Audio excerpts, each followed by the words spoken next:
time for a look at what's making the headlines in the world papers now on France 24, for which I'm joined by Aurore Dupuis. Hi, Aurore. Starting off, obviously, with Syria, which is dominating everywhere, really. Absolutely, and we've long talked about fears that the violence could spread to neighbouring countries. Well, today a British think tank has says that a Western intervention is looking increasingly likely. According to the Royal United Services Institute, it wouldn't be a full-scale invasion, but it suggests a more limited action, protecting civilians, for example, providing protection for a future transition government. Now, The Guardian, the British newspaper, doesn't give us much more detail about that possible intervention, but the article does imply that the war in Syria could turn into a wider sectarian conflict within the Arab world, which would pit Bashar al-Assad's Alawite community and its Shiite allies against the Sunni rivals, meaning that countries like Iran, Lebanon and Iraq could be in deep trouble. And one country worried by all of this, of course, Israel. Absolutely. Let's take a look at a piece in the Huffington Post which talks about the Syrian-Israeli border where the Golan Heights lie, and that area is now controlled by Israel, as you know, but it used to belong to Syria up until 1967. And an Israeli security guard says that he's worried that Bashar al-Assad could soon become desperate and could soon claim back its old territory. Okie dokie, let's move on now. The Colorado shooting still featuring heavily around the world, the fallout from that.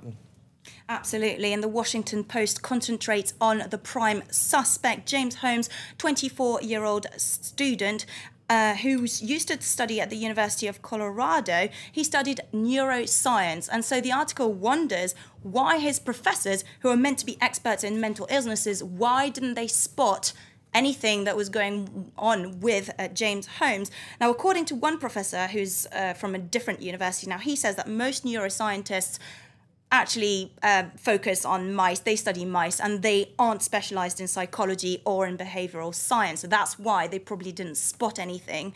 Meanwhile, the Washington Post, though, points out that Holmes received a grant to cover his tuition fees with an annual living allowance of $26,000. Wow. Now, was that money used to pay for his guns and explosive devices? Well, investigators will try and look into that in the future. And unsurprisingly, all this fueling the debate on gun control in the United States. Absolutely. Let's take a look at a cartoon from the International Herald Tribune, which illustrates that quite well. And you can see the entrance to a cinema with people queuing up to watch the film The Nth Gun Battle. OK, let's move to the UK now, and 8 people in total charged over this phone hacking scandal at the heart of Rupert Murdoch's media empire. Absolutely. Let's take a look at the front page of the British newspaper, The Independent. Murdoch's finest brought to trial, and you can see inside the paper the list of victims, including various Hollywood stars, Brangelina, politicians, and also Millie Dowler, a dead schoolgirl from which this whole scandal emerged. Now that, according to The Independent, it's bad news for the Prime Minister, David Cameron, because, as you know, he once hired one of the suspects, Andy Coulson, as his spin doctor. And Cameron and his family are also close to Rebecca Brooks, who's the former News International chief executive. They used to go horse riding together, have dinners together, send each other text messages. So it is a very embarrassing scandal for the Prime Minister, especially as general elections are coming up in 2015. Now, The Guardian also talks about this on its front page, and it's got really strong words in its editorial. It says, I quote, "Among the accused should stand the Prime Minister on charges of sheer arrogance, incompetence and failure to heed vital warning signs that brought this scandal to the heart of the government." OK, finally, both of our favourite UK paper, the Daily Mail.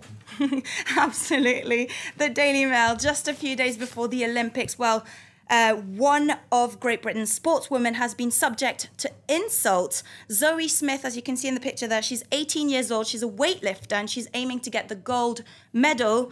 Unfortunately, she appeared in a TV documentary recently, and since then she's been bullied. She's received harsh messages from internet users saying that she looked like a man and a lesbian. Obviously, she replied on her Twitter.